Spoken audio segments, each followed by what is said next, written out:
This podcast is brought to you by Christian House Church. Join this vibrant, warm, and inspiring community of next-generation leaders and professionals. Discover your purpose and make an impact. Visit us this coming Sunday for service at 10 a.m. in Sandton, 93 Grayston Square. For more info, check out our social media pages.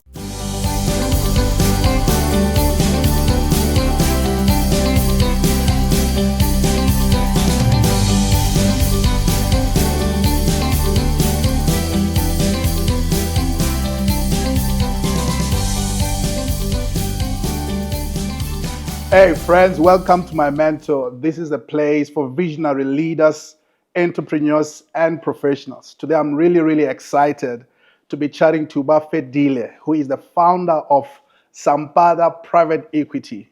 Bafedile, thank you so much for joining me. I'm really thrilled to have you here. And listen, let me tell you, the first time we had a chat, you left me gobsmacked. I was like awestruck. Like, where does this guy come from? Because your story is really impressive.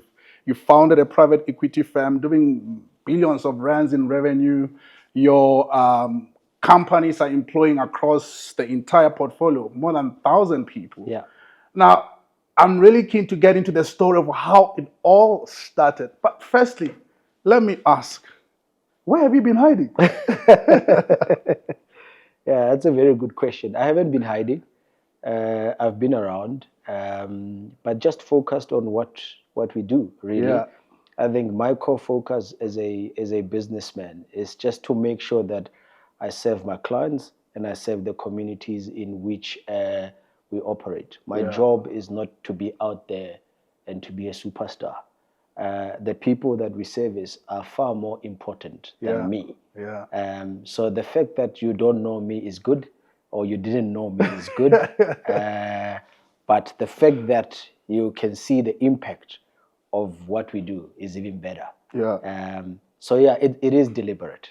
Yeah. You did say that you're very intentional around being in the public. And again, I must say thank you for agreeing to do this podcast. Really means a lot to me. But, I want to really get to the story of how it all started. How does a guy from Limpopo in a rural village start a successful private equity firm employing thousands of people? Yeah. I think for me, it all started in university, right? When you come from our areas and you have seen what we have seen in terms of the poverty that we have seen, etc., you realize that life has to be a lot more about other people than it is about yourself. Yeah. But I think really for me where it was is when you study what I have studied and you sit in the lecture theater, the lecturers like to say to you, once you qualify, the world is your oyster, right? Well, by the way, I didn't even know what an oyster was at the time. So now you've had many of them. I might have had a few, but I still don't understand why they choose to say an oyster, by the way, because it doesn't make sense to me. Sure. And you realize that, you will go through a journey in life, you will qualify, you'll make a bit of money, but once you've made a bit of money, what about the other people that you have left behind? Because one of the goals for me was always one day when I'm old and I'm sitting in front of my stoop and I'm looking out into the wilderness. And the question I want to ask myself was, what did I do for humanity? What did I do for my fellow human beings?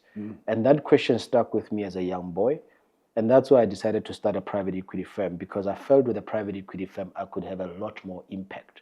So my journey started in the traditional asset management space, where we managed money on the JSE, but we just bought shares, and let the guys that run those companies do what they did. Sure. So we believed in the management then, but we had no impact. We had no say with regards to how those companies are run and how many people they employed. And I realized I didn't want to be a bystander. I wanted to be a change maker and an impact maker, and therefore I started a private equity firm. And it's really born out of the fact that I knew I was going to do well, really, as an individual. But you can't do well alone. Life has to be a lot more about other people than it is about yourself. Once you've served yourself, can you then serve God by serving his people? And really that for me is what I'm trying to do, to fulfill my purpose here on earth by serving God's flock and making sure that I provide food for many, many families. And that's why I started a private equity firm. Wow. Look, from where I'm sitting, you are definitely doing very well in that respect. Talking about starting a private equity firm, and of course, your background, you are a qualified CA. Yeah. Studied at UCT. It's funny, I never saw you there. Undercover. Yeah, undercover. It's been there all this time. All the way, yeah. Yeah. Why private equity? You could have started any other company in different fields. CAs, some of them start auditing firms, financial accounting firms. You could have gone into retail. Why private equity? Yeah, I think it is more about impact, right? So where I worked before, to be honest, was I worked in a firm that was building malls in Nigeria and Zambia. But my job then was an investment consultant where I was giving money to other people. But I realized that what we were doing, building malls in Nigeria, in Lusaka, we were making positive change in our fellow African countries. And I asked myself, why is it that we can't do this here at home? Sure. So I thought to myself, but what my boss is doing is not rocket science. So I decided, you know what, let me go and do exactly what my boss is doing in Nigeria and in Lusaka, but do it here in South Africa, but do it differently in our rural villages. Because what people don't realize is that Santon is built on the back of pension fund money. Most of what is done in this country is built on the back of investments of pension fund money. Now, who are the majority of people in South Africa? It's black people. Does that money, their pensions, do they save them? And the answer is no.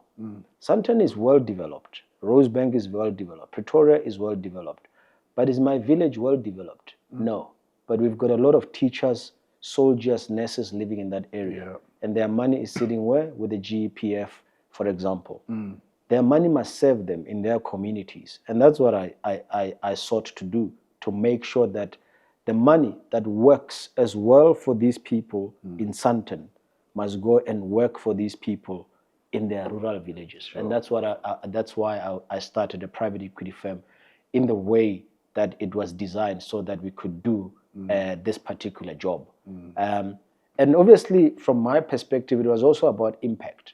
You know, my friends who own audit firms, they employ 10 people. I own a private equity firm, and I have more than 1,000 people on my payroll. So my impact is much larger than perhaps what an audit firm can do. But I must say again, we are driven by different things, right? So everybody has got their own destiny, and everybody has got a desire and something within them that keeps them going. And for me, what gives me satisfaction is driving onto our farm and seeing 2 buses coming in with 130 people. And I know that those 130 people are going to feed their families, and that those 130 people are there by virtue of the work that we do. So for me, then, that is what gives me satisfaction. And no amount of money can give you that satisfaction. Knowing that when those people leave and get home and they've got a hot meal on the table, it's because of your efforts and the efforts of the people behind you. For me, there is no bigger reward than that. And that's why, you know, we opted to go the private equity route. So it's really about impact, you say. And you know, when you mention the buses carrying 130 people, it just gives an impact picture. Going back to Lusaka and the other African countries where your previous employer was developing malls, at what point and what made you feel like, man, I can do this myself? Yeah, look, I think, for a lack of a better word, I've never been one to lack self-belief. So I grew up in a different time to what the current generation is right now. Okay, I think I grew up in a time when life was a little bit more difficult than what my children are going through at the moment. You know, so in 1996, 2 years post-apartheid, my mother and my father decided to take me to Laerskool Drakensberg.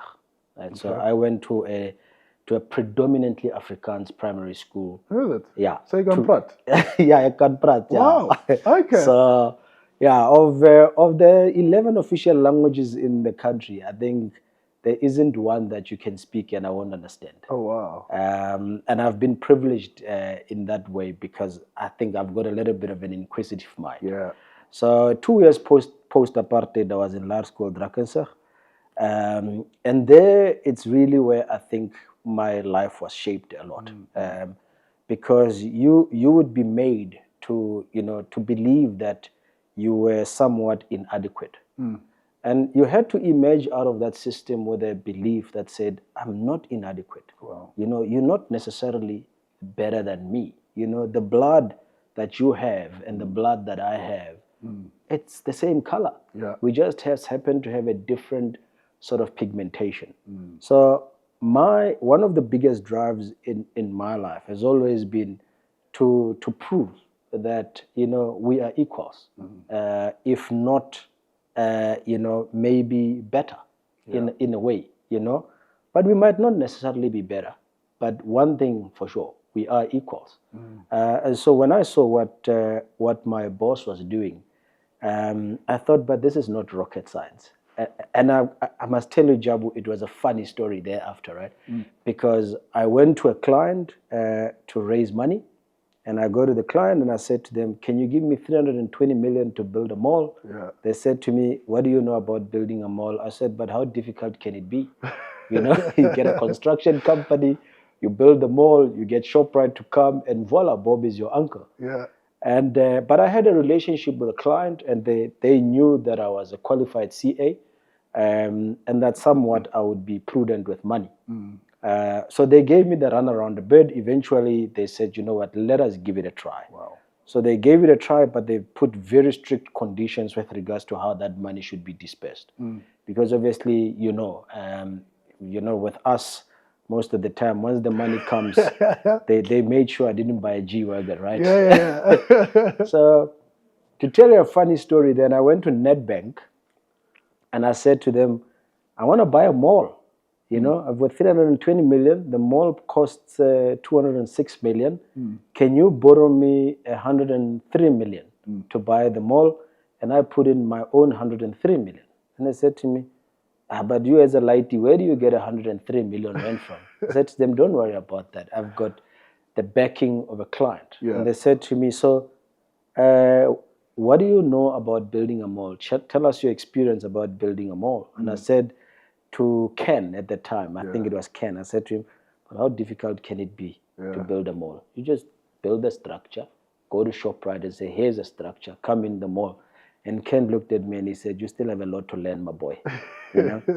But I left that meeting and Ken said to me, there's something about you that is quite intriguing. And we as Nedbank are going to back you. Wow. And they gave me the 103 million. Wow. And they brought in a partner that they said, you don't know anything. This one knows what he's doing. We're going to partner you together and you're going to build the mall together. So we did that transaction. 6 months down the line, I went back to Nedbank and I said to them, I don't want this partner. And yeah, it's a long story. But I just had this cocky attitude that said, it can't be difficult, man. Yeah. And indeed, I was wrong because it is difficult. Okay. This year alone, we opened two brand new malls. I'll tell you more about it later. Wow.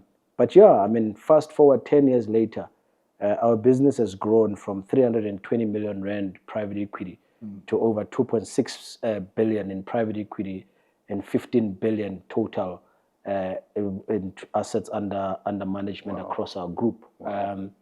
But it was all because one person or one fund and Nedbank believed that somehow there is a story there, that we can make something that South Africa can be proud of. And so we sought to build this business, but under the radar. When I tell people now that our business is 15 billion rand strong, they're like, but how? Just similar to you, like what you say, but where were you? Yeah.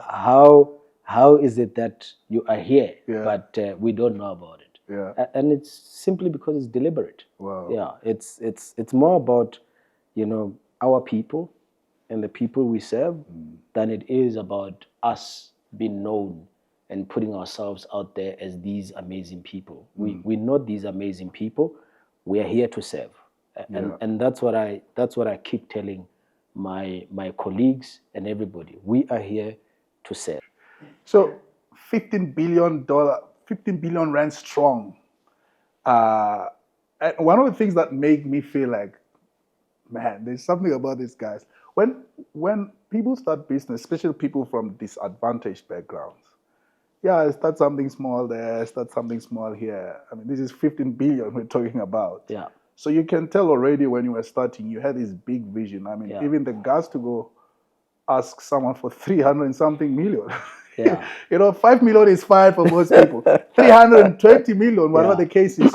So big ups to that client and Nedbank, for really backing you. We know that the entrepreneurial journey is not easy, as you also mentioned it. Tell us about that first project. Were there any challenges that you encountered? And how did you navigate through that? Yeah. Look, it was a difficult journey, to be honest. But maybe, I must just maybe contextualize why 320 million and why I was a little bit gutsy in terms of going for what I went for, right? So my father is a serial entrepreneur, right, from day one. So in 1991, I went for my first initiation. And then in 1992, I went for my second initiation. Petty people, we go 1 year and then we go the second year. So as they say in Sipedi, and when I came back in June of 1992, my father had started a supermarket. Wow. I was 9 at the time. And when I went to law school, Drakensberg, in 1996, every time I would come back from school, I was not allowed to play with other kids that were playing football and whatever. I would then be required to go behind the till and look after the family business. Wow. So from the age of 13, I've been behind my father's till. Wow. Because my father had a view that if my child steals from me, it's fine. Yeah. But if an outsider steals from me, it's a problem. So at least my child being behind the till, my child will look after this because this is his family's thing. So the entrepreneurial journey for me really started in 1992 when I was 9, and took off in 1996 when I stood behind my father's till in our supermarket. To date, here we are, fast forward 2025. My father's supermarket is still standing, Jujoy General Dealer. Wow. And I think that's really the impact of my father as well, that has gotten me to a point where I think I care a lot more about other people than I do about myself, because our supermarket in our village fed every family in there. So the old people who come to our supermarket when they didn't have food, we would give them 80 kg mini meal, sugar and rice and everything. They would go, and then we would wait for payday. They would pay us, and then after they pay us, we go and replenish the stock, and so the cycle went. So eventually, when I was old enough to drive, I used to drive this mini meal, these bags of cement, this sugar to these various families. And I saw the impact of my father's supermarket on the community. So somewhat, my father was a role model for me. And so when I started my business, I had my fears, but I also knew that I had a foundation of being an entrepreneur and knowing what it took to be an entrepreneur. And one of the things that my father taught me was that whatever money you make, save it. Don't spend the money you make. Save the money you make, and then after you have accumulated a lot of the money, then you can go and spend on something significant or grow your business bigger. So like our entrepreneurial journey here at Sampada Umthombo, we started our business with one mandate. And in the first 7 years of our business, I never took any money out of the business. Every single cent I made in this business, I reinvested back in the business. And that's how I was able to build a business of this size, of this magnitude, where now 10 years later, I've got over 30 people working for me here at head office. And I've got really experienced professionals that work here, and they're not worried about their tomorrow. So I think really that's probably where it comes from, with the impact from my father in 92 and 1996. I mean, Jabu, if I tell you that 2003 when I went to UCT to do my first year, and then I would come back in April for the school holidays, and I'm looking forward to see my friends, and I've got a week to be at home. And while I'm there, my father would be like, son, to the shop. And that was it, you know. So I never got to play football like people did. I was constantly behind the till or driving meal to other people's homes. So when we started Sampada, and I said, and I took the risk that I took, I was almost certain that, you know, we were going to succeed, because I knew that we did not have a consumption mentality. You know, we knew that we had to delay our gratification until we build a business that was, you know, at a point where it is perhaps indestructible. And I think we're somewhat almost there, but we're not there yet. But it's been an interesting journey. It hasn't been without its challenges. It has been with its challenges, but I think we knew that we were going to somehow succeed, despite the risks. I love that. I love that. And just for context for our viewers, I mean, you talk about having over 30 people at head office. These are experienced and well-qualified people. We've got CAs, we've got CFA charter holders, you know, MBA qualified. So this is proper. The people who work for me are much smarter than me. Much smarter. They are more qualified than I am. You know, I've got, I mean, my CAs here teach me accounting these days. You know, and I mean, I've got people who work for us now. Who, when I was in varsity, they were already working. Wow. You know, so in terms of experience here, you're right. We hire like really smart people. I'm probably currently probably the least smartest person here. It means the bar is high there, eh? The bar is very high. If you say that, I know you're smart. So I probably am. I probably am more of an entrepreneur now than anything really. But if you look at the quality of analysis we do in our business and the businesses that we have invested in, I mean our listed equities business, I mean we have been constantly outperforming the market. All right. And those guys are good. You know, we've had a very good turnaround story in our fixed income business. You know, so we really employ smart individuals here. 30 very, very highly qualified, and for a lack of a better word, very expensive people. I'm sure they will think, no, I'm not expensive. It's usually like that. There's no employee who thinks that they are well paid. Every single one of them think they are underpaid.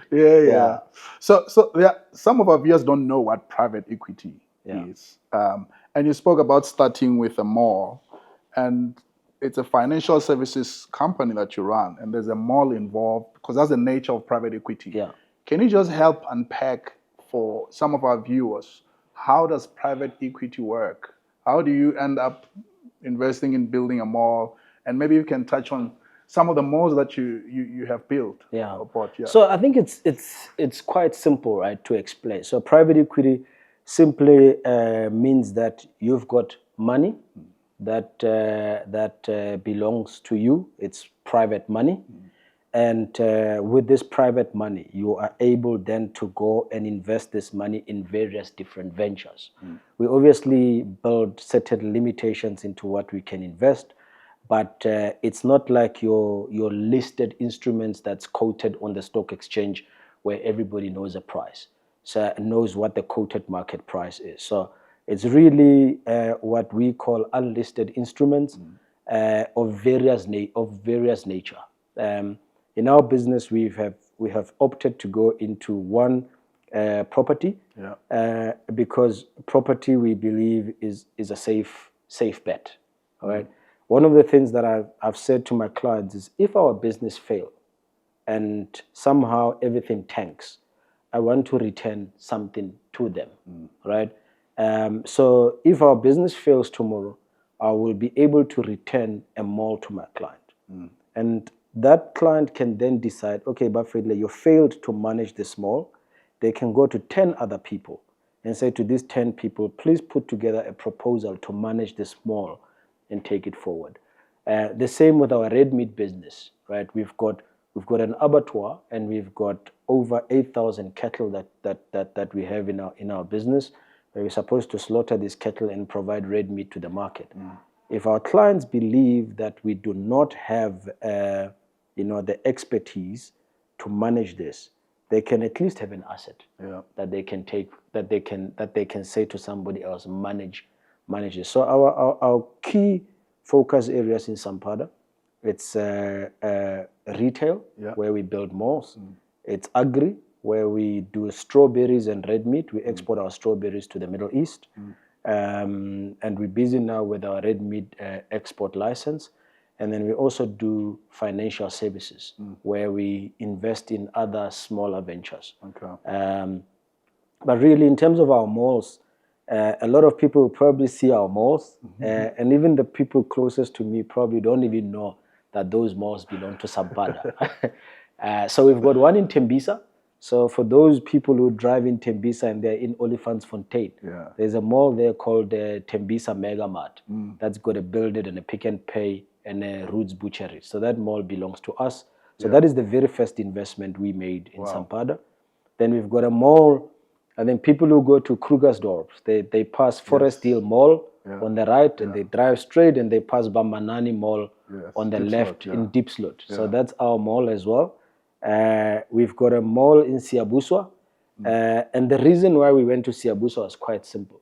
There were too many people dying on Moloto Road, coming to Pretoria to come and buy services, goods and services.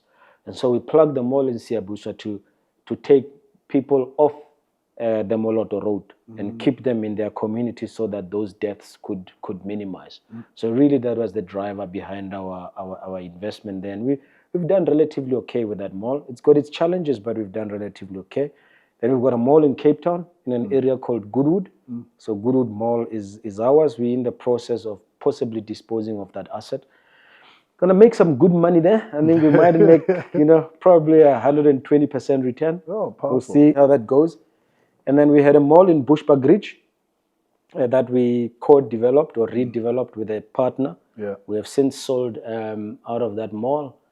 I must now think again. We opened a new mall in the Oaks on the 24th of September. Really successful. One of our flagship centers with over 10,000 square meters. It's anchored by ShopRite, Cashbuild, and OBC. And then we did a soft launch of a mall in Matumi. It's called Matumi Mall in Nelspruit. Again, just over 10,000 squares as well. We tried to do a mall in a high LSM area. Also, it's got its challenges, but the reason why our clients pay us fees is because they need us to overcome these challenges. So yeah, those are the malls we have done and built over the past few years. The two ones, the Oaks Mall and Matumi, we built from last year and we opened them this year. Wow. Yeah. So really, really amazing. Yeah. I can understand how you started in property development. You used to work for a company that was into that. Yes. How did you venture into agriculture now? Yeah. Agriculture was, sure, that's probably the more interesting story, to be honest. In 2018, 2019, I was with a client that invested in our business. And he said to me, Bafedile, have you ever considered growing strawberries? I said, but why would I grow strawberries? He said to me, you've got 746 hectares of land here. And you've got an 18-bed boutique hotel. What about the rest of the 700 hectares? What are you doing with it? So my mind was intrigued. And he said, do you know that you can grow strawberries out of tabletops? You don't have to grow them in the ground. I said, that's interesting. So I came back to the office and I said to the guys, let's look into these strawberries. So my team did the research and they found that strawberry is almost like a superfruit. And there is an undersupply of strawberries in the country. So we brought in a guy from Scotland to help us build the first hectare of strawberries. So in 2019, I think we built our first hectare of strawberries as an experiment. We never went to look for a client, not one. Wow. Every berry that we produced, we sold. Wow. Without having to market that product. And so the next year we decided, no, let's expand to 5 hectares. So we expanded to 5 hectares. We never went to look for a client. Every product that we produced sold. Before we knew it, we were on 8, we were on 12, then we moved to 20. I think now we are close to 25 hectares in strawberries. So that was our strawberries journey. And I can tell you, even with the 25 hectares that we have under production at the moment, we've never had to look for a client. Wow. Ever. So to give you an example, the rows of strawberries that we have on our farm is the equivalent of walking from Polokwane to Pretoria and then walking back from Pretoria to Polokwane. Seriously? Yeah. So you cannot walk our strawberries in probably 10 days. Wow. Right? We've got over 520 kilometers of strawberry lines in our farm. So when you stand in our farm under the tunnel and you look at the strawberry lines, your eyes disappear. You cannot see beyond probably the 20th row. So that was that. And then in 2020, I used to be active on social media, and there was a friend of mine, Johan Abri. He was a DA councillor in Goodwood Mall. And me and him used to fight on social media a lot because I didn't like the DA, he didn't like the ANC, and so one day I drive onto the farm and I find Johan Abri. And I ask him, what are you doing here? Yeah. He says to me, no, Bafedile, I'm here to bale your grass. I'm a cattle farmer. That's what I primarily do. And I'm baling the grass so that you don't have felt fires and so forth.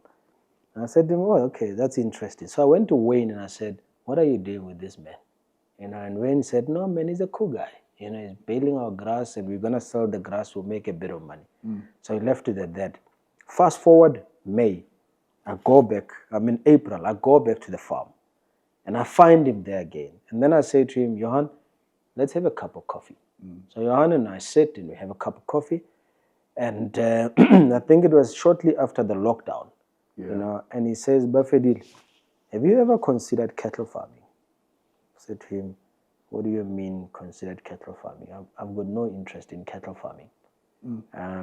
He said, I think you should consider cattle farming. I said, tell me more about it. He said, COVID is here. The farmers are all terrified of COVID and the impact thereof. So cattle used to go for 40,000 for a 3-in-1. So a 3-in-1 is a cow that's pregnant and it's got a calf. They used to go for 40,000. They are now going for less than 20,000 in the auctions. So maybe you should consider it. I came home, I sat with my team and I told them about the conversation that I had with Johan. And then they said to me, look, Bafedile, we'll do some research. The guys did research and found that cattle farming is one of the biggest farming disciplines in the country. Red meat is huge in this country. Think about how many people consume red meat in a day in this country. Whether they're eating beef stew, whether they're eating vors, whether they're eating meaty bones, whether they're in the lokshen eating morodu, whether they're eating tlakwana, whatever you call it, right? What do they call it? Scopo, whether they're eating that. It's cattle, And we were quite shocked to discover that cattle is huge, like massive.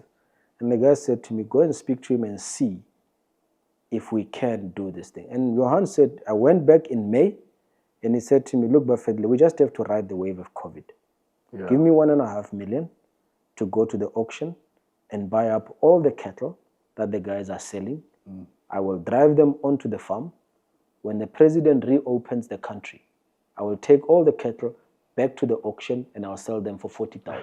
Because all those cattle farmers would have realized that they made a mistake. And I will make you more than 100% return. I said, are you sure? He said, yes. We came back, we did the analysis, put it down to the investment committee, and the investment committee said, this makes sense. And that's how we started cattle farming. And in May 2020, we bought 27 cattle. May 2020. Now we are in November 2025. 5 years later, we've got more than 8,000 cattle. Wow. From 27. So that's how farming really started. So I think the moral of the story is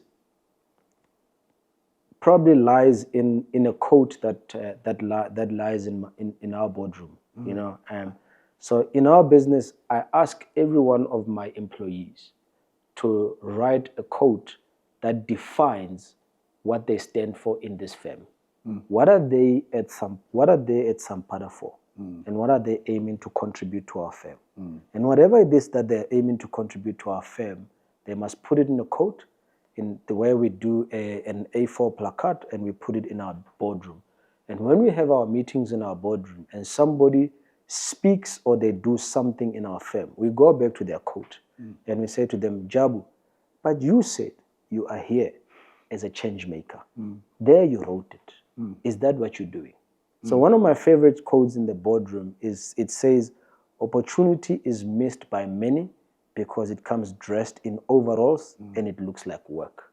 You know, so many of the opportunities we have gone into in our firm have been opportunities that looked like work because they came dressed in overalls and they don't look fancy, like cattle farming. And it is also through interactions and just listening to people and what they are into that we can get investment ideas. You know, when it comes to investment, one of the key aspects of our investment process and philosophy in our business is that we must do what we call idea generation. So that's the first thing. Idea generation comes first.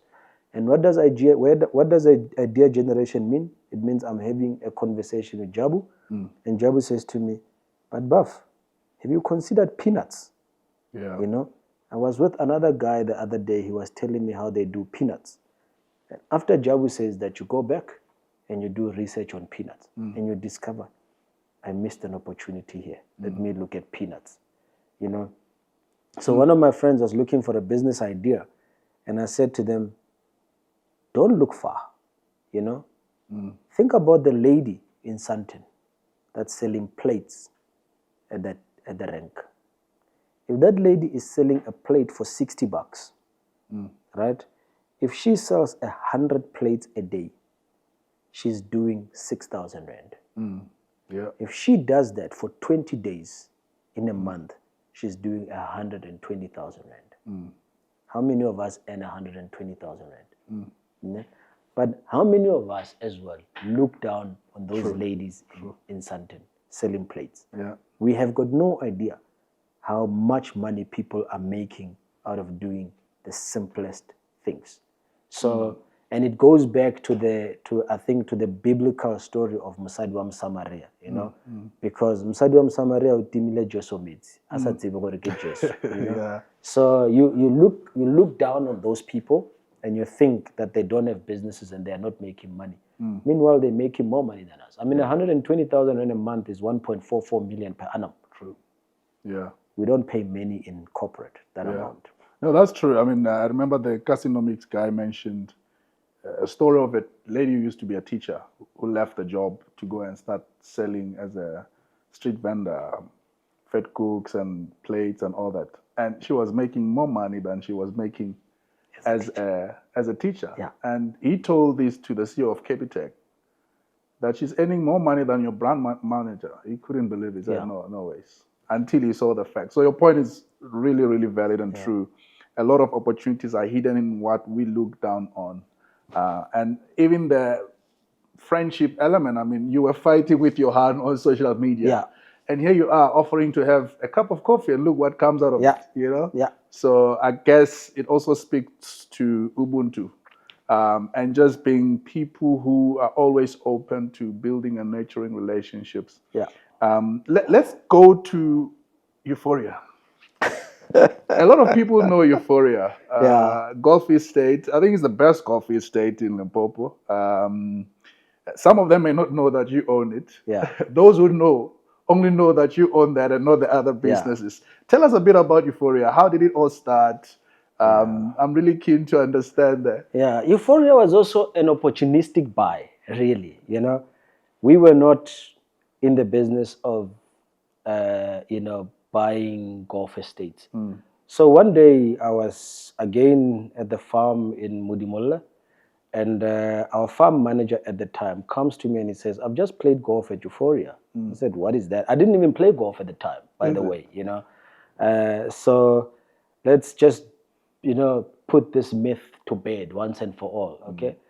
We did not buy Euphoria because I played golf. I started playing golf after we bought Euphoria. Wow. So we bought Euphoria on a different, investment philosophy than what probably most believe. My obsession with golf only happened probably, 4 years after we bought Euphoria. I didn't even know what was a club when we bought Euphoria. They talked about a clubhouse, a pro shop, and all those things. Now you're obsessed, I see. I didn't even know those things when we bought Euphoria. So this guy comes to me and he says, "There's this property that's available for sale. It's a great opportunity." And this developer put in 300 million into the development. Everything is there. And, this guy has gone bust. And there's an opportunity to buy this thing. And he said to me, "Boss, I think you should consider buying this thing." I said to him, "Look, I'm not interested. I'm going to build conference centers here and whatever." He says, "Exactly what you want to build here, they already have there. Wow. So maybe go and have a look at it and have an open mind." So obviously I'm from Limpopo, Renaba Limpopo, Gernabana Babomme. So one day I was coming back from seeing Bomme, and I thought to myself, man, let me go and see this Euphoria thing. So I drove in and I saw this magnificent property. And then I drove up the road, and then I saw the golf course, I saw the clubhouse, I saw the lodges, and I thought to myself, this might actually be a great investment opportunity. So in a nutshell, what then happened is I then asked my portfolio manager, Kia, to have a look into it. The valuation came back to 282, I think it was 282,500,000 rand. And we looked at it and we thought to ourselves, well, there is an opportunity here. The asking price was 150 million, and despite the fact that there was that discount, we thought to ourselves, no, this doesn't make sense, right? But then somebody asked to have a coffee with me, and obviously one of the key things in life that I believe in is when a person asks you for a coffee, right, say yes. Right? You lose nothing. The day that somebody asks you for a coffee and you say no is the day that you are going to lose a lot because you think you are important. All right. So for me, whoever Thanks for saying yes to my coffee. I said yes to your coffee. You're right. Yeah. So I said yes to the coffee, and he said to me, "Bafedile, put in an offer for 50 million, not 150 million." Wow. And I said to him, "Really?" He said, "Yes." So we went and we put in an offer for 50 million. The offer came back with a counter offer that said we will take 62 million. Wow. So we looked at the valuation, we said 282 million versus 62 million that we're going to pay for this thing. And I said to Kia, I think even if we make a mistake here, we've got a huge margin of safety, an almost 5-time multiple. And that was the basis on which we bought Euphoria. We saw an opportunity where we were buying an asset that was valued at close to 300 million, and we're paying just over 60 million. For any opportunistic investor, it made sense, right? And so we did not at all buy Euphoria because I loved golf. I didn't even know golf at the time. I used to ride a bicycle. That's what I did, and that still remains my first love. Funny enough, I'll tell you even an interesting story. In 2016, 2017, when we bought Euphoria, I knew of Tiger Woods, right? But I didn't even know what a major was. So, guys, I discovered about the Masters and all those things later, about the Open, the US Open. Those are things that I knew about later. I knew nothing about those things when we bought Euphoria. For us, Euphoria was a pure property play. There's 300, 400 stands that we can sell for between 500,000 and $1 million. And if we sell the 300 stands that are there, just the stands, but I think it was more than that. I think we had almost over 400. If I take for argument's sake 300 stands and I sell them for 500,000 each, I would have made 150 million. It means all the other infrastructure that is there, the clubhouse, the lodges, and everything, would be money for jam. That was the investment case that we looked at. It wasn't, hey, we love golf, we are going to be zero handicaps or whatever the case was. It was, there's proper margin of safety, there's a pure property play, and that's what we're going into. And look, it's not been without its challenges. Euphoria is a challenging investment. And I think we've been a little, the South African consumer has really struggled over the past many years that we have been in this space. A lot of people don't have disposable income anymore. A lot of people can't afford second homes anymore. And so it became difficult. But from an investment case perspective, it still remains a solid investment case for us. Solid. You are not going to find a golf estate in this country with that type of infrastructure, with that type of access, and with that look anywhere in Limpopo. And when the economy turns, and it always does, right? Because the economy goes through phases. When the economy turns, we will realize way more than what we thought we would realize.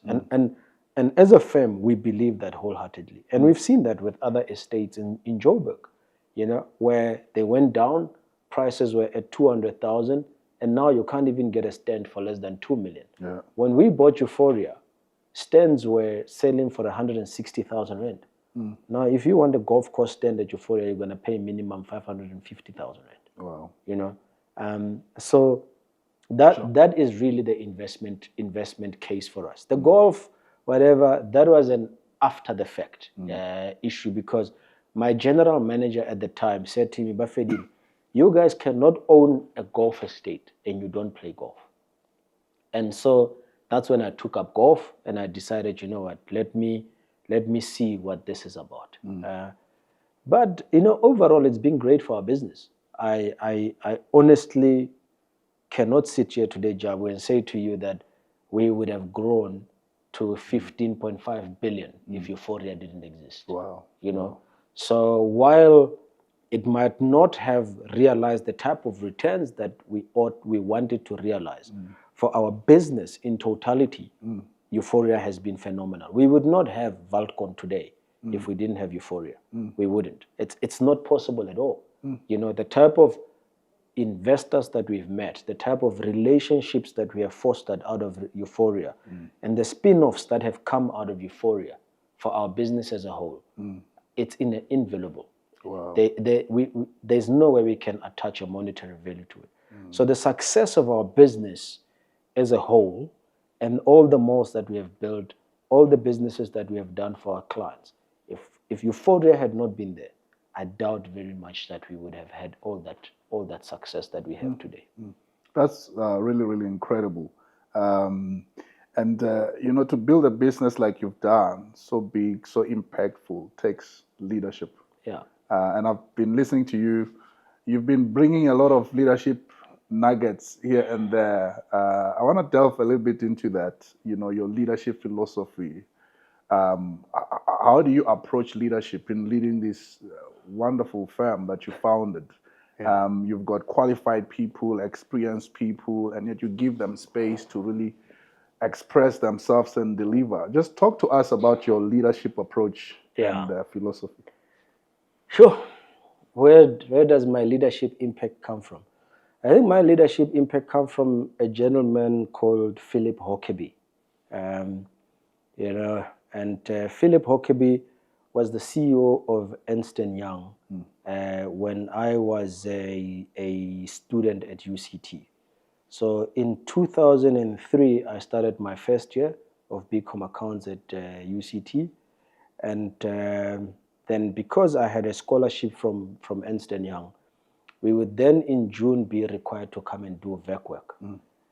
So I came to EY, as it's called now, but back then it was Ernst & Young, and it still had the motto quality in everything we do. We had an induction, and the CEO at the time, Philip Hockeby, before Agent Sita took over, came and spoke to us, and he said something that stuck with me as a young boy. At the time, I was just 20. Philip Hockeby walked into the room, and he spoke and he spoke and he spoke. I cannot remember anything that Philip Hockeby said. I'd be lying if I said to you, I remember what he said. But I remember one thing that he said. He said to us, you are judged by your success, not by the quality of excuse you give for failure. Wow. Right? Those words stuck with me throughout. And since 2003, I have believed in that philosophy through and through. We are judged by our success, not by the quality of excuse we give for failure. Think about life and how we go on with life. Everybody has got a reason why things didn't work out. Whether it's your parents, whether it's apartheid, whether you never had this opportunity or you had that opportunity. But no one is willing to stand up and say, it was me. But for us in this business, success is not an option. It is a must. Wow. So one of the things that I firmly believe in our business is that I hire people who are much smarter than me, much smarter than me. But when you hire people like that, you need to allow them space to shine. You need to allow them space to do what it is that you hired them to do. So I'm not a micromanager, right? My social life is important to me. So I like to call myself a very lazy employer, right? The more time I can spend outside, the better it is for me, because it means my people are doing what they need to do. And also when these people are given an opportunity to shine and an opportunity to showcase their skills, that's when they are at their best. And that's why we don't have a high staff turnover here. I don't lose quality staff members. Most of my people here have been with me since day one. One person left, Dylan Swanepoel. He left, and then I told him that I'm giving you 6 months to come back. If you don't come back after 6 months, 6 months, 1 day, me and you are done, right? 4 months, 30 days later or something, he was back here. Wow. Right? And he said to me, I asked him, so Dylan, why did you come back? He said something quite profound. He said, because we have got good quality problems. The problems that we have here at Sampada are good quality problems. Like Temba said right now, his biggest problem right now is that he's got a mall that he needs to open. Now he's got subcontractors that are not happy and they want to get paid money because the contractor did this and this. Jabu, that is a good problem to have, right? Because you need to solve a problem of impact, And I'm sitting here with you having this discussion, not worried about how Temba is going to resolve that situation. Because it's Temba's job to resolve that situation. It's not my job. Once he resolves that situation, he comes back here and says, I have resolved the situation. I will then reward him for resolving that situation. So My leadership style is quite simple. I judge you by your success. I'm not interested in what excuse you have for not getting the job done. I'm not interested in that at all. Don't tell me why it couldn't be done. Yeah. Come and tell me how you did it.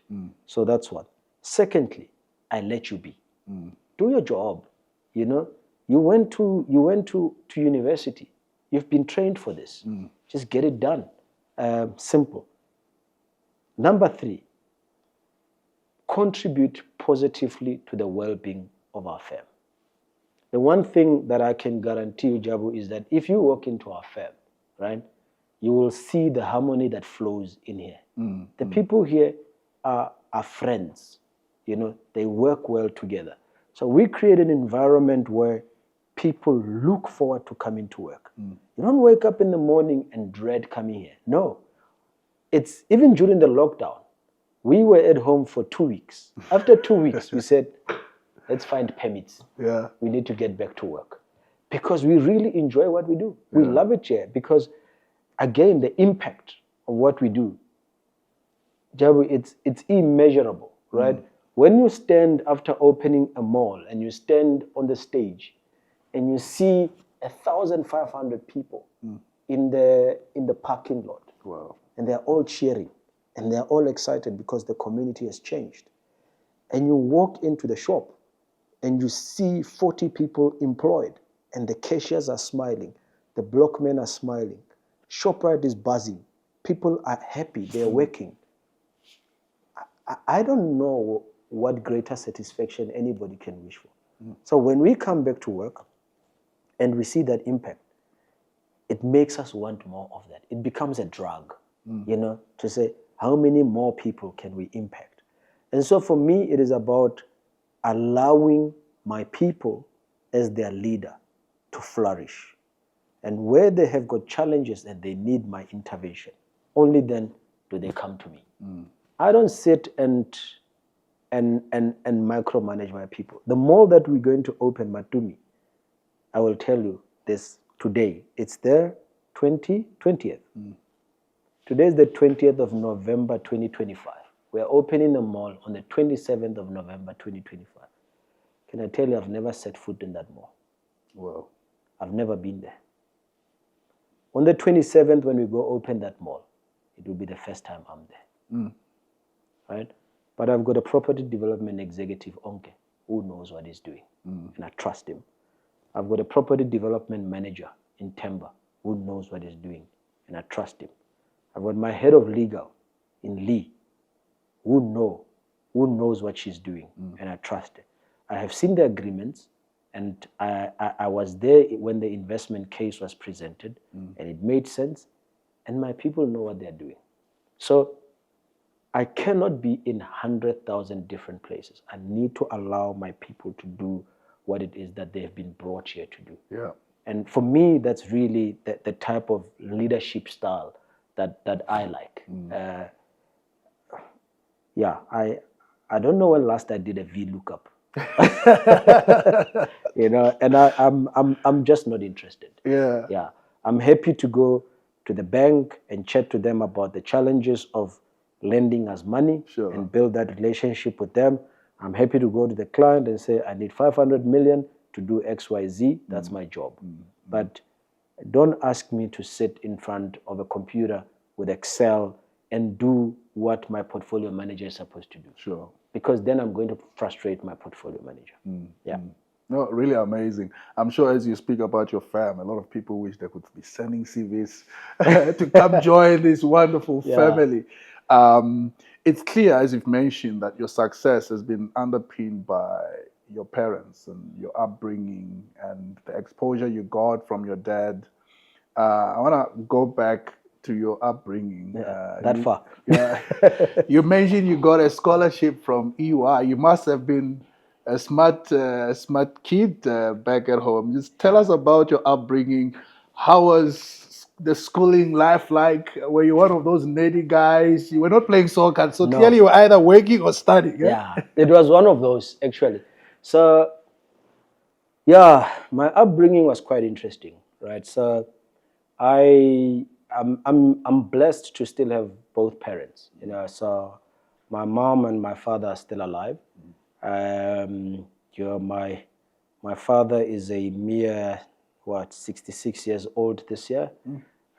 So my parents had children very young, and again, it was something that I was envious of where my father is concerned. So similarly, my daughter is 18 this year. Wow. Right? So I also had children very young, because I thought what my parents did was quite amazing, because my parents have got an opportunity to see their children grow, and they've got an opportunity to see their grandchildren. And we are now in a position where our parents served us, and now we can serve our parents. So my father was a teacher. He retired a few years ago. My mother was also a teacher, and she also retired a few years ago. So I was brought up by teachers, but my teachers were also serial entrepreneurs. When my father started his supermarket, my mother used to go to Durban, to the Indian shops to buy clothes, to come and sell to the community, to this day, my mother, now she's selling these funny toothpastes and this stick. My mother is always selling something. Wow. That is a fact. But the life-changing moment for me happened in 1996, when I was 13, and I was going to grade 9. Then my parents decided to move me from grade 9 in our rural school and move me back to grade 6 in large school Drakensberg. That's when I moved to this. Yeah, 100%. Grade 9 to grade 6? Grade 9 to grade 6. Wow. And I'm forever grateful to my parents for doing that, Someone might think that they wasted 3 years of my life, but, I quickly got to realize that I wasn't as well developed to be in grade 9 at the time. And that my going back to grade 6 was a huge blessing. And so I became part of the Rainbow Nation and an integrated community. So, most of our stories as Black people is a rags to riches story. I don't have that story. I'm not part of that group. I grew up in privilege. My parents were teachers. My father had a supermarket, so I cannot claim to have been poor. I don't know what that is. I've never gone to bed on a hungry stomach. So I was very privileged, but I didn't take that privilege for granted. My father always used to remind me that what he had belonged to him and his wife, and that I would need to work for my own stuff. Yeah. And he always used to say to me, ever since you were born, you've never seen a funeral in our home. Sure. So the reason why I'm telling you that is because Bafedile Mafologele, we live very long. So if you're going to wait for me to die to take my stuff, you are going to wait very long. So I'm 42 this year. Yeah. My dad is 66. Yeah. I would still be waiting. Where would I be? So with that discipline, my father made sure that I work hard to build something of my own, But my goal, Jabu, really, my goal was to prove a point to my father, And I said to my father, my mom will tell you the story. I said to my father, I am going to show you that this little supermarket of yours is nothing. I am going to build something to surpass what you have built, So I went out on a mission to prove a point to my own father, and my father was quite excited about it because me proving a point to him meant his son would be successful, and that's all he wanted, So in 1996, I went to law school, Drakensberg. 1998, after being in that African school for that long, I was sick of it. I said to my parents, I don't want to be in a multiracial school anymore. Take me to a school where it's just Black people. So they took me to Northern Academy in Polokwane. So I did my 5 years there. And from 1998 to 2002, so from grade 8 to grade 12, I was number 1 in my class. Wow. All the way through. In 1999, I was 16. I had an altercation with my father at 16, and we were fighting over money because I wanted more money and he was not willing to...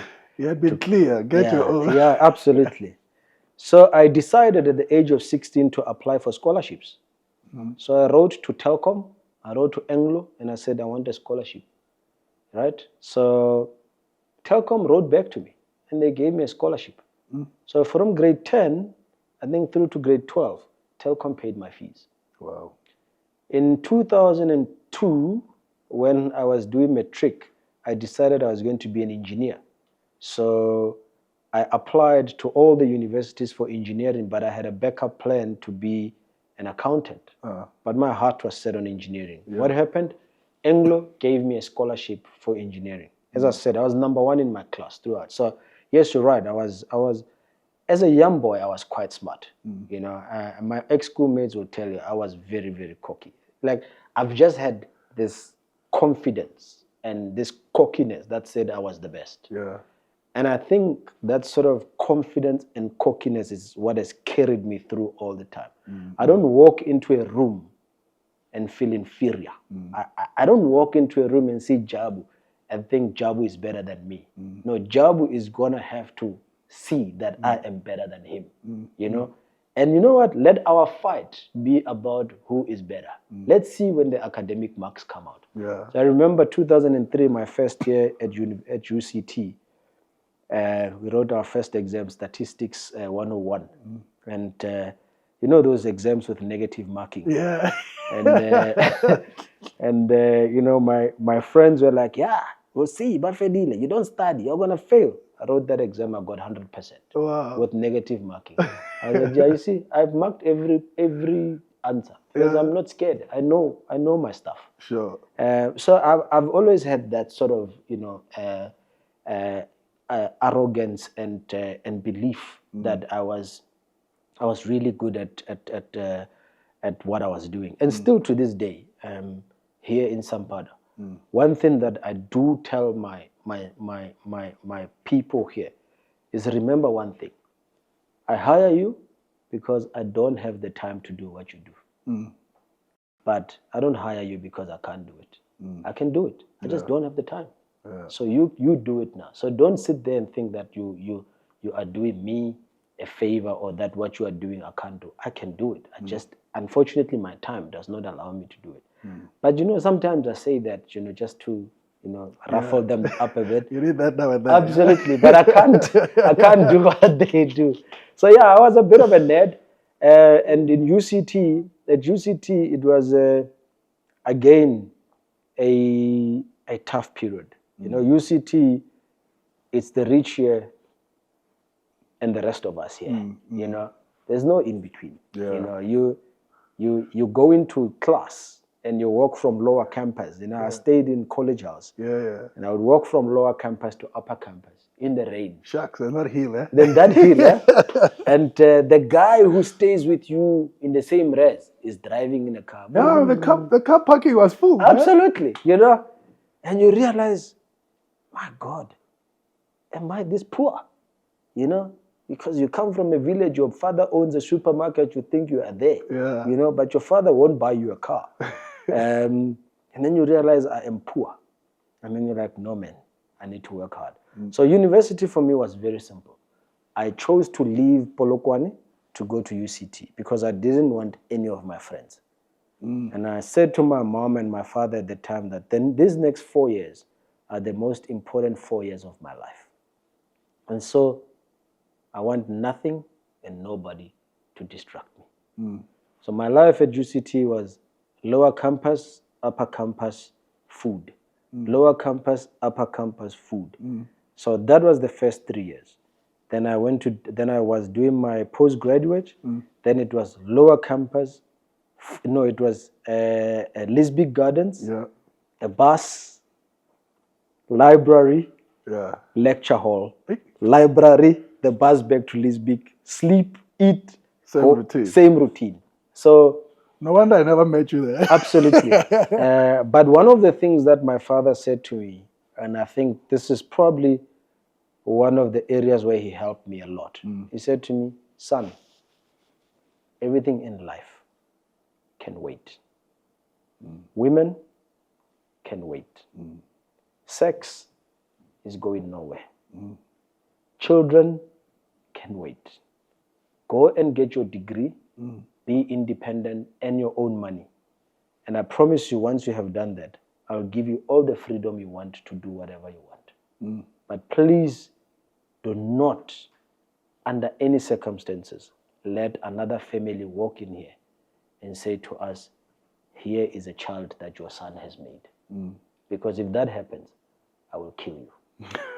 You know, so it was that ruling by fear that I think helped me. So to be honest, Jabu, I think I've had a phenomenal upbringing. You know, I think my parents, in my mind, did a phenomenal job of raising me, and I was lucky enough to listen to my parents. Although they smacked me a lot. But I was lucky enough. It worked. I think. They must be so proud of you now. What do they say?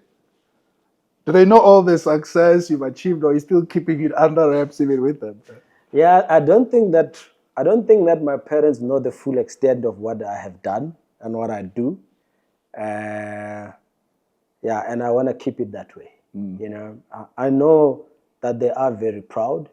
I know that they know that Umthombo exists, Sampada exists, and all the other stuff that I have done exist. But I want my relationship with my parents to still remain that where I'm just a little boy, and not this entrepreneur. I want to go home, and sit with my parents like this, and my mom gives me a plate of food, and I just eat the food and just be a child, and just have a mother. And I can sit with my father like this, and we can have ZCC coffee together, and it's just about the coffee and nothing else. I don't ever want to be Bafedile the entrepreneur with my parents. I've got enough of that in Gauteng already, So I think for my own sanity, I think it is good that my parents only know, 10% of what I do. They sit and think, our son has got a little bit of money. So when my mom asks me for 5,000, then I give her 2,000. She did the same to me. So. So I just want to keep it. My father says to me all the time that the amount of money or allowance I give him every month is too little. But he's the one who taught me that. So he's reaping what he sowed. So, I think for me, Jabu, it's just important to remain a child. That's all I want. Wow. I want to remain a child to my parents, and it ends there.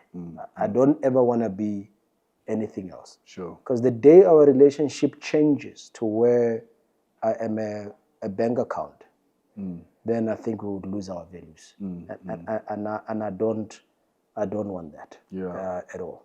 So proud they are, but do they know the full extent of what I do? Absolutely not. Yeah. No, interesting. As we draw to a close, a lot of people out there looking to become the next Bafedile, start a private equity firm, start a different business. What advice would you give to an aspiring or someone who's already started and yet they are not getting the traction that they need? What advice would I give to somebody wanting to start a business? That's a tough question. But maybe I must answer it by maybe what I tell people not to do. There's no journey that I have traveled more than the route between Pretoria and Polokwane. And getting from Polokwane into Tzaneen to my village in Ramameja, right? But that journey is a very long journey. From my place in Pretoria to my parents' place, it's around 438 kilometers. And that journey, I see it as a journey of life. So the one thing that I tell people to never ever do is when you are going to Polokwane, and you hit a pothole and you need to change a tire, you must change the tire and continue your journey. Don't turn around because you hit a pothole. Wow. And don't turn around because you hit a speed bump. And even if somebody crashes into your back, don't turn around. Go to Polokwane. Entrepreneurship in South Africa is difficult, but I think it's easy because too many people give up too quickly. At the first instance of difficulty, people change course.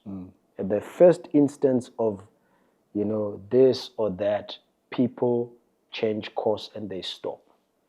And that is why it's easy for people like us maybe to succeed, because not many of us have got perseverance. Perseverance is, for me, everything. Giving up, Jabu, is not an option. So when you sit by yourself and you think to yourself, "Na Jabu, I am going to start a supermarket tomorrow," and you were expecting 100 clients a day, but only 30 walk in, don't give up. Don't give up and don't change course. Stick to what it is that you want to achieve. Yeah. So that's the first thing. Second most important thing for me is honesty. It is a very rare commodity in this country. Lies are difficult. When you lie to people, it's very difficult because you need to remember what you said to Jab. You need to remember what. It's a lot of work. It's a lot of work. But when you tell the truth, you can just speak openly. Yeah. And it just continues because it is one story. But when you lie, I met an old man recently, and he said to me, that person, they're like a snake. No, it didn't say they're like a snake. They are like a drunkard. They cannot walk straight. They walk like this. Have you seen how a drunkard walks? Like this, similar to a snake. So that's really, I think where it is that you need to be honest at all times. So even in our firm, we've had really difficult periods, right? Where we had to go to our clients and say to them, "This is difficult. It's not working, but we think if we do X, we can get it done." I remember my first client, when they gave us money, they said to me, "Bafedile, we're giving you this money, but if you lie to us, we will kill you." And that was so important. So one must be honest and brutally honest at all times. Yeah. Because when people know the truth, it's easier to solve the problem. Sure. When you try to lie your way out of a situation all the time, you just dig in the hole deeper and deeper. Absolutely. And you're not giving people an opportunity to help you solve the problem. And the last thing for me is loyalty. For me, it's one thing that I place a lot of emphasis on. If I have got a relationship with you, I do not ever want to look behind my back. I don't. So one thing that I demand from all my friends and my business partners is that they must be loyal to the cause, and we must all share that same sentiment. And if I'm your friend, I must be loyal to you. When you walk away from here, Jabu, you must say, if Bafedile was given a knife to stick it in my back, Bafedile will throw away that knife. It is something that is really missing in this country.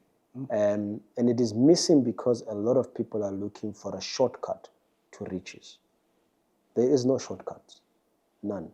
If you look at the wealthy people in this country and the world over, if you just go and look at that, you will see that the bulk of the people who have got money and have made it, their hair is a bit gray. It's because these things take time. They take effort. They take a lot of hard work. They take a lot of perseverance and endurance. And in that, you become very gray. So one needs to realize that, but in doing so, they need to realize that by being loyal to the cause and loyal to the people that they work with, they will get there eventually. And that patience is a virtue. We have to be patient. You know, Rome cannot be built in one day. Yeah. It's not possible.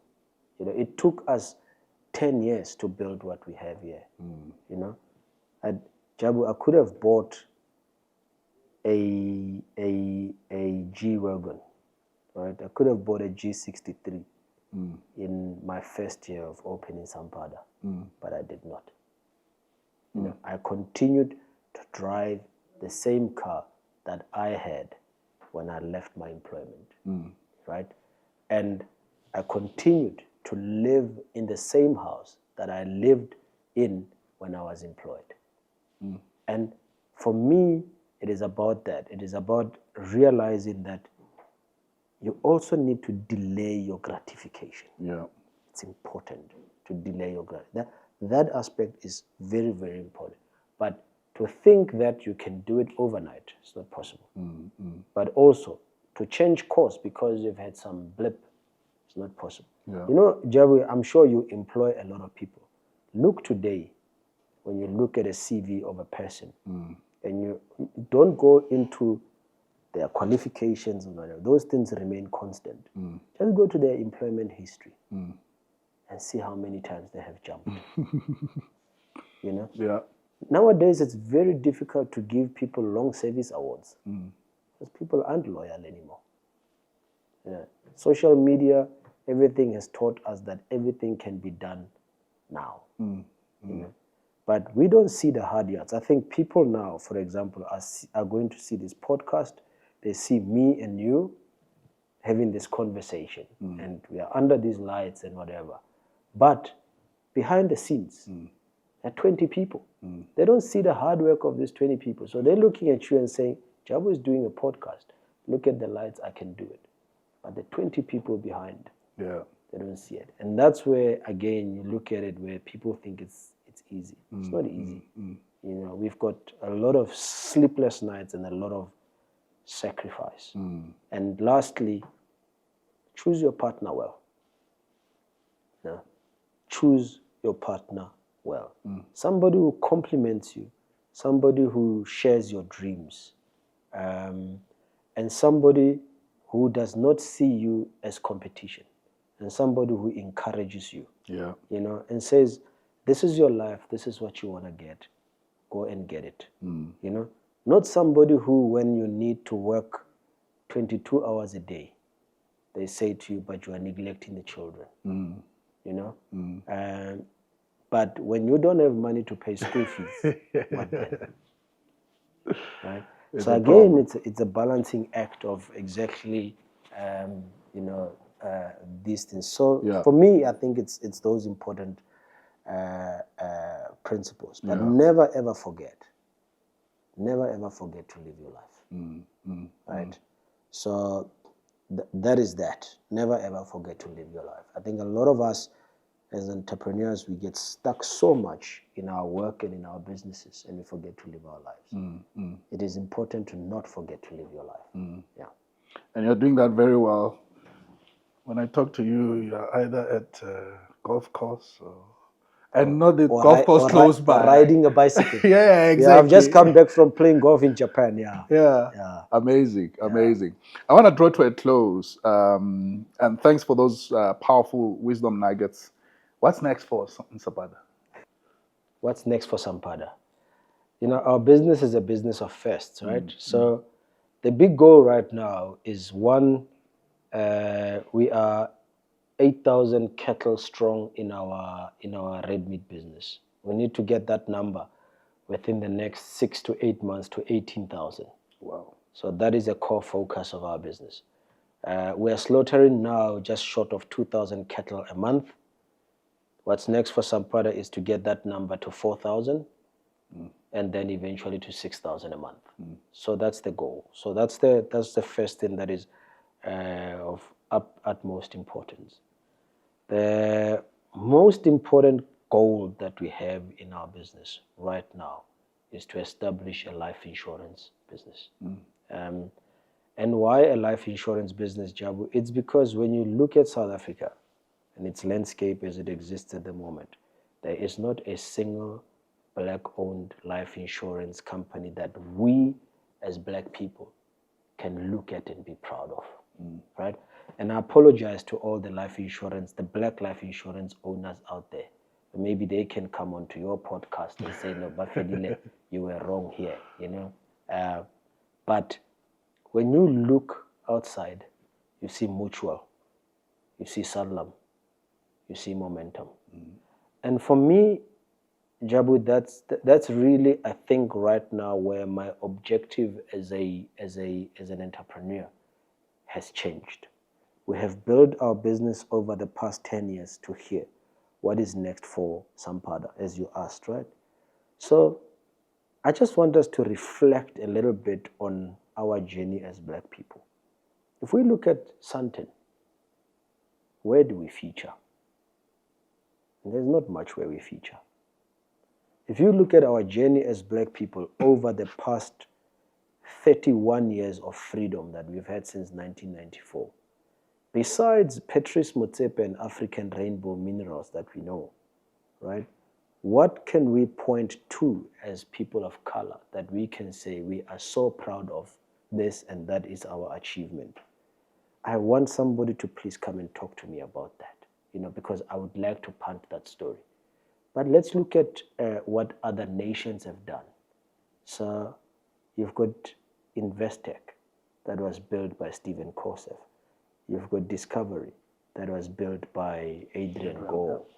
You've got ShopRite, Checkers, that was built by YT Basson and Christo Vise. And we can name more. You've got Pick and Pay that was built by the Ackerman family. We've got all those success stories, right? We've got all of them. Can we, before you and I, meet our maker, one day drive into Sandton and say, we've got Mutual that was built by black people?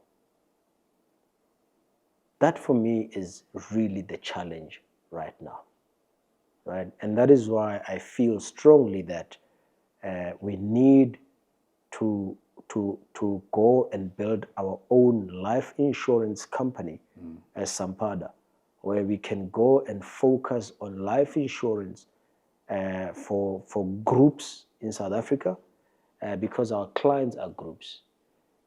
And as a black person in this country, with the population of this country being 85% black, why would it be difficult for us to be able to build such a thing? Where one day we can all look at it and say, you know what, there is Sampada Life, and that Sampada Life was an initiative by black people. And finally, we've got something of substance that we can say that black people have done. The same way that I think the Jewish community can point at Discovery, they can point at Bidvest, they can point at Investec and say, that's us. I am not saying that it doesn't exist. That's not what I'm saying at all. Maybe it exists and it hasn't been told.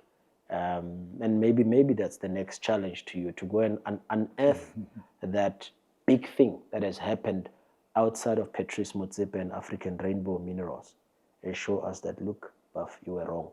This exists. Because we need to share those stories with our people so that they've got inspiration and aspiration to be like those people. I can't sit here and my goal is to be like Mutual. That was not built by one of my own. We need to create role models for the next generation and show them that it can be done, right? But if we continuously not building something from scratch and we have to buy what somebody else did, it's a problem. And that's why for us as Sampada is to say, we are going to try and build a life insurance business over the next 5 to 10 years that, you know what, I can then have this conversation with you and say, Jabu, we did it. Look at that exists. Sampada is nothing. It's an unknown entity. There are many of us, Sampadas in this country, that have got 15 billion, 40 billion, 60 billion, whatever the case is. Those instances are small. We need really something impactful that, you know what, black people can look at and really be proud of. And that for me is really the goal over the next 8 years for me to reach in the age of 50. You know, to say, what am I going to do from the age of 42 to 50? And now that impact has moved from being just about the little communities that we serve to doing something that I think we as black people as a whole can be proud of. And I think that will be the only time where I will stick my neck out and say, you know what, we have done it as black people, and here is the way it can be done. And I feel very passionate about it, and I don't sleep when I think about that. And I think, you know, God willing, you know, we will get there. So really, that's the goal for us. Yeah. And in doing so, hopefully, then we can fulfill our purpose. And if that happens, I will die happily. And as you said, you're concluding. So maybe in conclusion from myself is to say, you know, Jabu, in the year 1999, I met a lady, Miranda de Braid, my Afrikaans teacher. She gave me a VHS video of Dr. Miles Monroe. And she went and said, go and watch this. And Dr. Miles Monroe was talking about the eagle and the impact of the bird, the eagle. And when you read it, Dr. Miles Monroe says, eagles don't keep company with low-level flying birds. They fly so high that they can see everything below them, right? But that's not what struck me. What struck me more was what Dr. Miles Monroe said. He said, you know what is the richest place on earth? The richest place on earth, it's not the gold mines of South Africa. It's not our farmlands where we've got, you know, all these cattle and all these crops that we have. The richest place on earth, it's the cemetery, you know, because buried in the cemetery are dreams that were never fulfilled, you know, goals that were never reached, and all these things that we all think that we should have done and we procrastinate about. Wow. And in 1999, at the age of 16, I thought to myself, I never want to add to the riches of the cemetery. And that's what I want to encourage people to do. Don't add to the wealth of the cemetery by not fulfilling your goals and your objectives. Make sure that when you die empty. You know, that all your goal and everything that God has given you, right, you have used it, and when you leave and you reach heaven, and God asks you, son, what did you do with the gifts that I have given you? You can say, Father, look down at your people. They've got food on their table. The gifts that you gave me, I used it to provide food for your people. I did not take it with me and add to the wealth of the cemetery. And for me, honestly, that's really the driver still. I don't want to add to the wealth of the cemetery. So my goal of building a life insurance business, where after this life insurance business will have a fully fledged financial services firm that's got the same offerings as what your Momentum does, your Sanlam does, your Old Mutual does. That's the goal. And we need to reach that goal no matter what. Whatever it takes, we will get there. Because Jabu, I don't want to add to the wealth of the cemetery. Wow. And that I think for me is my story. Powerful. Yeah. Really amazing. Last question. Where does the name Sampada come from? The name Sampada comes from Jabu, you ask tough questions, don't you? So one thing a lot of people don't know about me is that I'm a crazy Bollywood fan. I love Indian movies. Wow. Yeah, like I love Indian movies. You talk about university when we were at UCT, right? Yeah. I used to walk to Rondebosch, to the video shop there. You remember that video shop in Rondebosch? I used to walk there and hire Indian movies. Seriously? You know? Yeah, the very first movie I watched, the Indian movie that I watched was a movie called Chalte Chalte. Okay. Starring Shah Rukh Khan.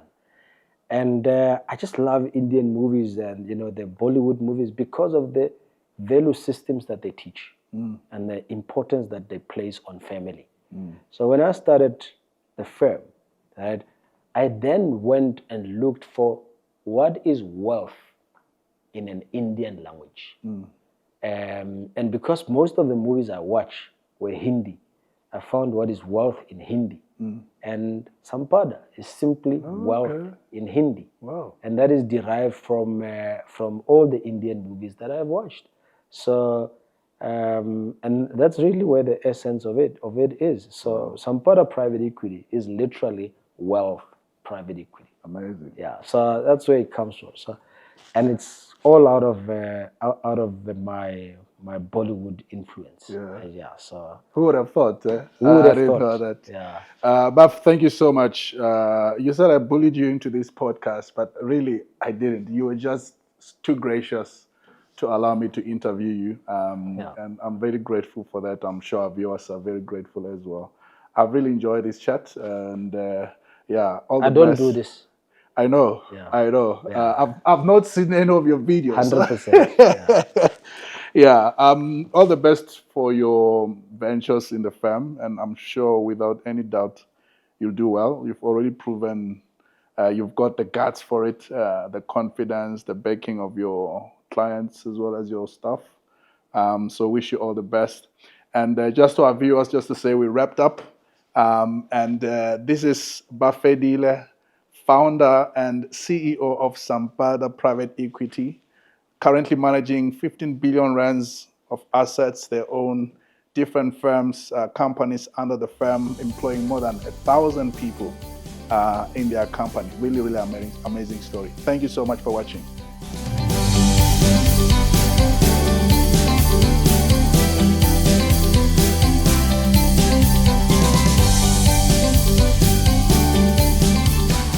This podcast is brought to you by Christian House Church. Join this vibrant, warm, and inspiring community of next-generation leaders and professionals. Discover your purpose and make an impact. Visit us this coming Sunday for service at 10 a.m. in Santon, 93 Greyston Square. For more info, check out our social media pages.